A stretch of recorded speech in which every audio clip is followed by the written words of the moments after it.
Chapter 60, Poison Test. Yu Jitong was very confident he could sway Han Li, since he did not believe that there was anyone who could resist stepping onto the path of cultivators and the temptation of immortality. He thought back to how Dr. Mo hated him, but still ended up working with him, and even occasionally tried to get on his good side, believing this would make Yu Jitong more submissive. Much to Yu Jitong's disappointment, after Han Li heard his enticing promise, he did not reveal even a hint of excitement, his face remaining as impassive and unmoving as ever. As for the matter of cooperation, we can discuss that later. Right now, I still have one question that I hope you would provide me with a clear answer. Han Li said softly as he calmly stared at the ball of light. If I answer this question of yours, then you will be willing to cooperate with me? That depends on your answer, and if it is to my satisfaction. Okay, ask away.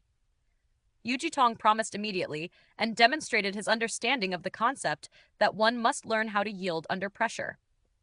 Han Li did not immediately answer, but instead raised his head up to the ceiling in a contemplative manner, as if he were thinking deeply about how he should phrase the question.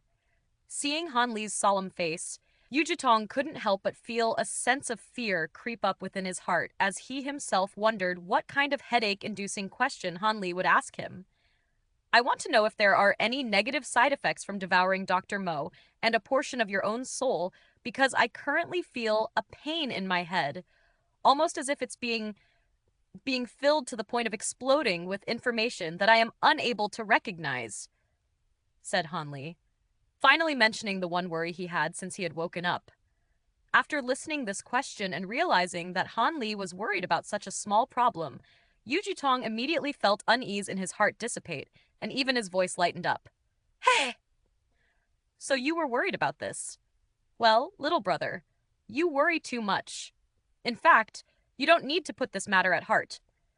If you really want to know, the information you feel stuffed into your brain will slowly disappear within a year or two, so you have absolutely nothing to worry about. So what you are saying is that the things I swallowed are absolutely useless, and that I am completely unable to hold on to them? I don't trust you on this, Han Li said coldly, as he glared at the Yu Jitong with traces of suspicion evident on his face.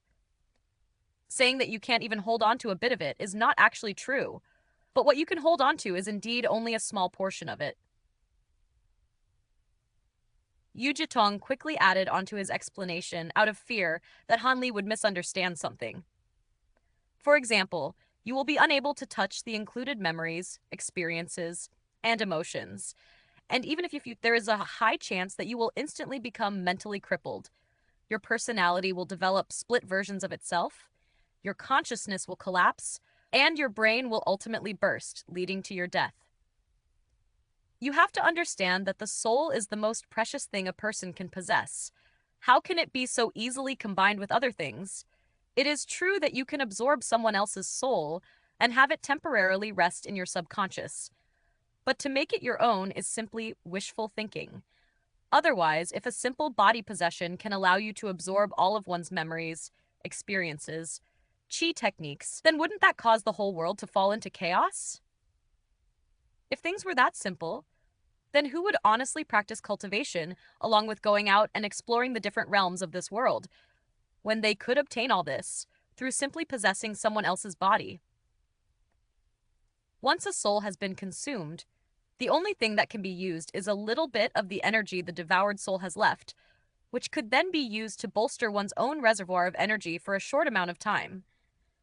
It's due to the fact that this type of energy escapes the fastest, staying within the body for only a few days before it dissipated along with the devoured soul.